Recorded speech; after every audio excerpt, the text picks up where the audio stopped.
Now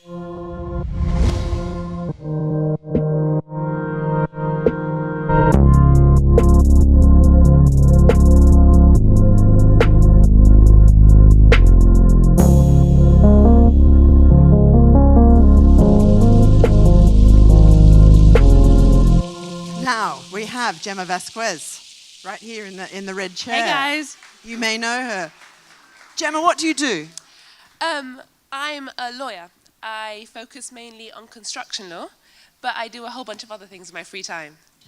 And where did you grow up? I grew up here. I'm from Gibraltar. And when... Yes! A homie.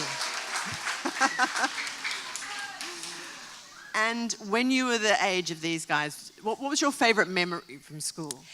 I think... Did you go to the same school as I these went guys? I went to Westside. I think most of the audience is from Bayside. Is that right? Well, Bayside and Prior Park. I went to Westside, so I went to the girls' school. What was my favourite memory? Well, the last long weekend we had, I went away with a whole bunch of friends and their husbands and their kids, and those friends are the friends that I made in Westside, age 13. So the most important thing, like everyone else has said, the most important memory that I have from school are the friends that I made, which are the friends that today, at my age, I still have with me, and if I have a problem, they're always there for me, and it's definitely the most important part of it all. It's funny, yeah, we have a round of applause, I think, for that. I like these guys. But friends, they're so important, and it's amazing, because some of you, when you won't know this, but when you get older, you'll still be friends. I'm still one of my best friends I knew from when I was 13. So, yeah. What did you want to be when you grew up, and are you doing it?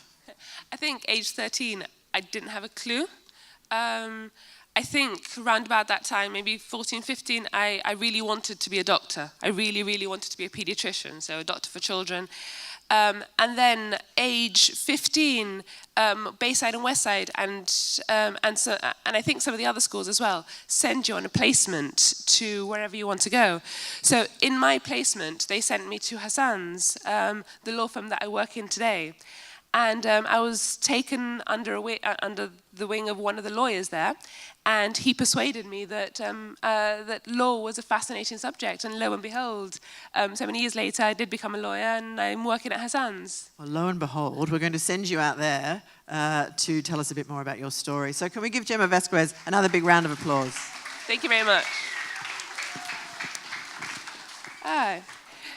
So, Jan asked me to speak about borders. I'm very grateful to Jan and to the BrightMed team for the opportunity to speak to you guys today.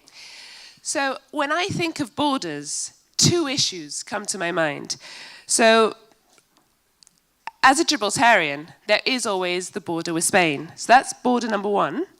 And two is a personal border of mine, which I didn't until recently think was a border, but it's the fact that I'm female. So I'm going to speak about how I think that has affected, or how it hasn't affected, my life.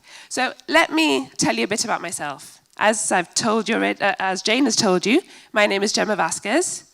I'm 36 years old. I'm female. I'm Gibraltarian. I'm a partner in a law firm here in Gibraltar. I'm a mum. I've got a 1-year-old little boy who I love to bits. I've been chair of the Federation of Small Businesses in Gibraltar, and I led the Stronger In campaign 2 years ago to remain in the EU. We won here in Gibraltar, but we lost, as you know, and Brexit's happening. So, sorry, I've got a really bad cold, so I'm kind of speaking like this today, but forgive me for it. How does the above all tie together? Well, as I've just told you, I grew up in Gibraltar, and I love Gibraltar. So 3.5 years ago, I ran a marathon, and every morning I'd have to get up and I'd have to run around Gibraltar. And as I ran around Gibraltar and the sun was rising over Sandy Bay, I'd think, I am very, very lucky to live in this place. It's beautiful. But when I was 15, 16, I didn't necessarily think that. I couldn't wait to be 18, to go to university, to get away from Gibraltar, because I thought the streets of London were paved with gold, and I was going to work in London. I'll tell you a bit more about that later. So I now see myself as a Gibraltarian. And when I'm asked to define what that means, it's the borders that allow me to define what it is to be Gibraltarian.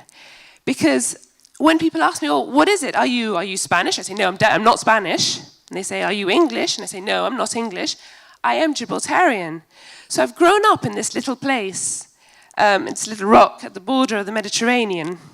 And it has very, very much become a part of who I am and what I am. So whenever I go on holiday and people say, oh, I've never met anyone from Gibraltar before, I always say, yes, that's because there are only 30,000 of us.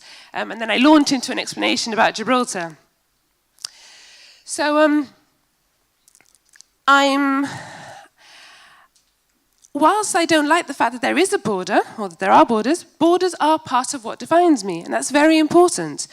So I'll go back again to the description I gave to you of who I am. So I am 36 years old, and I don't mind saying that, and it's very, very important to the definition of a border, the fact that I'm 36, because 36 years ago, so the year that I was born, the border with Spain opened to pedestrians. So I am very happy to say that I've never lived in a Gibraltar with a closed border. 3 years later, in 1985, the border opened to cars. But I've never lived in a Gibraltar with a closed border, and I hope never to live in a Gibraltar with a closed border. Dr. Garcia has already spoken to us about the closure of the frontier. And I think that's very important to us as Gibraltarians because it defined us. It defined who we were. We have to remember that the closure of the border wasn't just a physical closure of the border. Dr. Garcia has already touched on this. So not only was the gate closed, but we couldn't call our relatives in Spain. We couldn't speak to our friends in Spain. The telephone lines were cut. There was no oxygen coming through the frontier.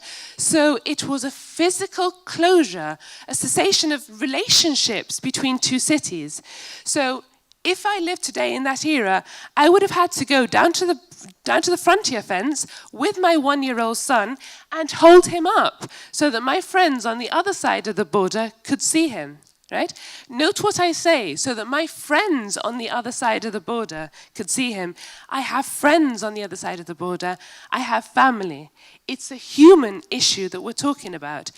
Most of our grannies, our great-grannies, come from Spain, and it's very important that we remember that there's a human element to borders, and I think that's something that's come through in every discussion that we've had today.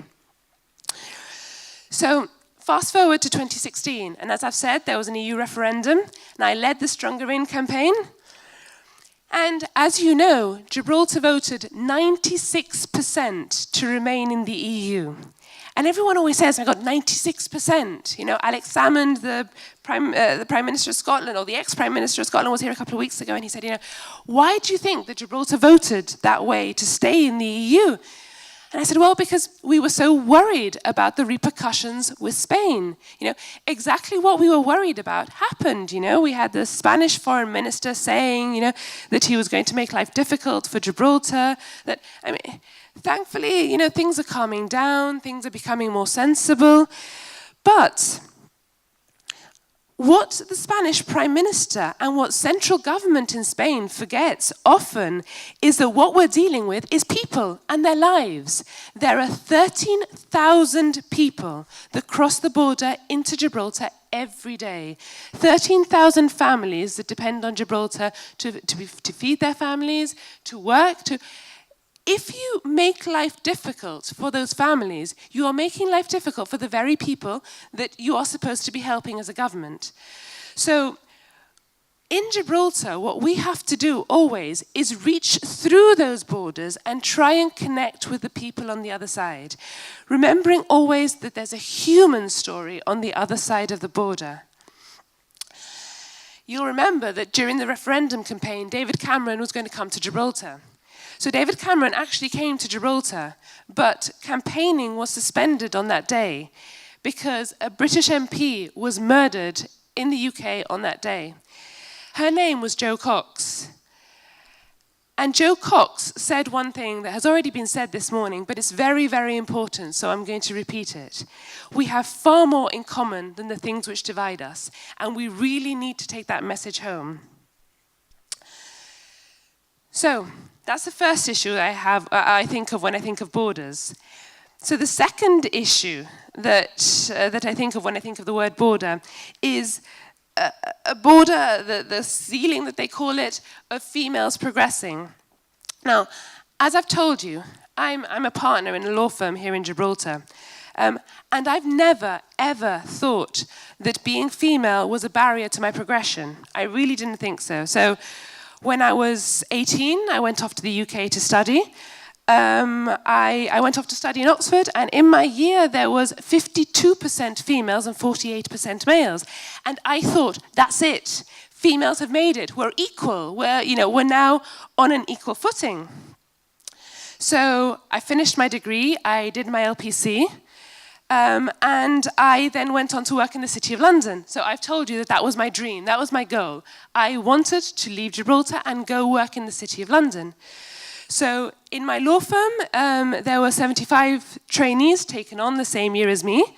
Again, 50% male, 50% female. And I thought, again, it's now 2005 and females are now equal. 2018. I take a step back and I look around. And what's happened? Exactly the same thing that was happening before. Very few of the female, in fact, I'd say about 5% of the females have actually made it to partners. They're not CEOs of the boards. And we have to take a step back and think about why this is. Now, if I look at my life now, I can tell you quite happily that I'm very, very happy to be the mother of a 1-year-old boy.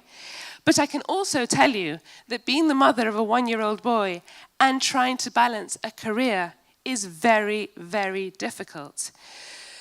So women have to be given a choice. Women have to be given a choice as to whether they want to carry on working or whether they want to take a career break.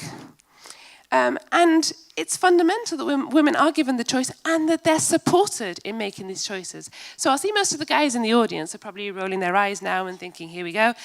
But it's very important for 2 reasons. So first of all of your mums had to take a career break or had to work and balance having you. And you would not be here were it not for your mums. That is the first reality. And secondly, women bring a different dimension. Women bring a different way of thinking. Women bring a different way of interacting with their peers. And it's very important to foster that. So, again, my message here is we don't have to break down borders. We don't have to smash through the glass ceiling. What we have to do is reach through and understand the issues that prevent women from becoming partners, that prevent women from becoming CEOs, and assist them. So there are different options, such as supporting them with childcare, such as supporting flexible working, etc., etc., etc. So my message in both concepts of the borders that I have in my life is that in order to overcome barriers, to reach through borders, we have to reach through. We have to involve those most affected. We have to remember the human element and provide realistic working solutions that are pragmatic for all those affected. Thank you very much, guys.